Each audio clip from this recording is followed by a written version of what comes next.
بسم اللہ الرحمن الرحیم۔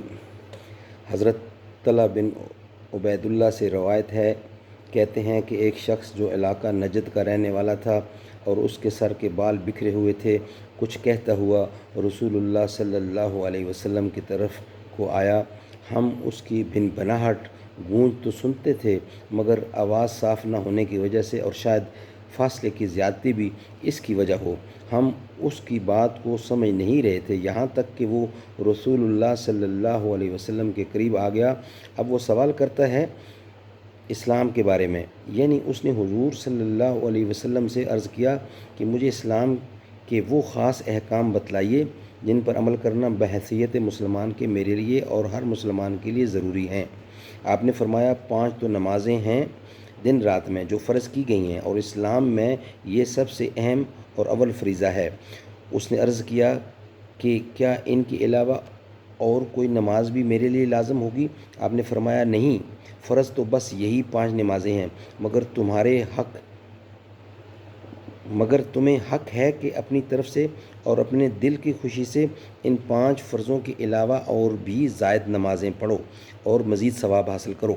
پھر آپ نے فرمایا اور سال میں پورے مہینے رمضان کے روزے فرض کیے گئے ہیں اور یہ اسلام کا دوسرا عمومی فریضہ ہے۔ اس نے عرض کیا کیا رمضان کے علاوہ کوئی اور روزہ بھی میرے لیے لازم ہوگا؟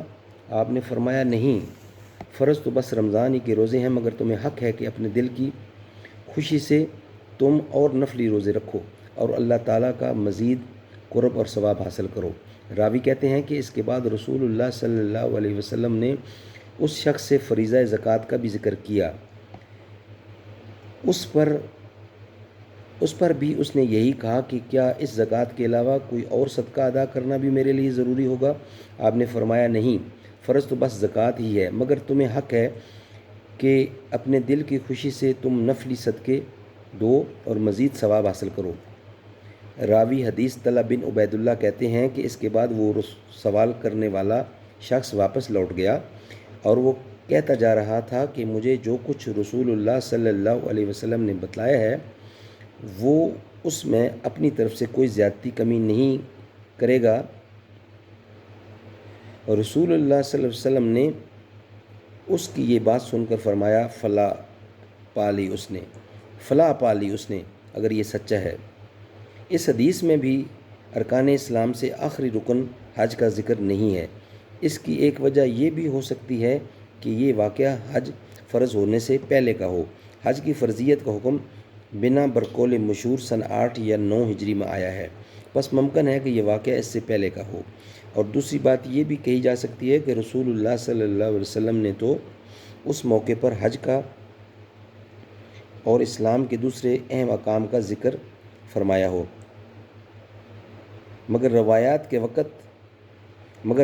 کے وقت صحابی نے اختصار کر دیا ہو اور واقعہ ایسا ہی معلوم ہوتا ہو۔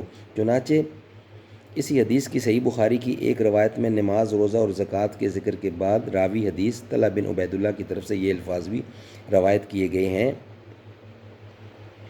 یعنی رسول اللہ صلی اللہ علیہ وسلم نے اس شخص کو اسلام کے احکام بتلا دیے۔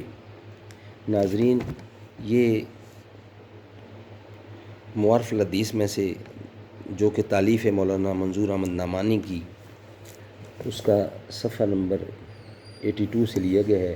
اللہ تعالیٰ ہم لوگوں کو کام کرنے کی توفیق عطا فرمائے۔ وما علینا الا البلاغ المبین۔ صلی اللہ تعالیٰ علیہ وسلم۔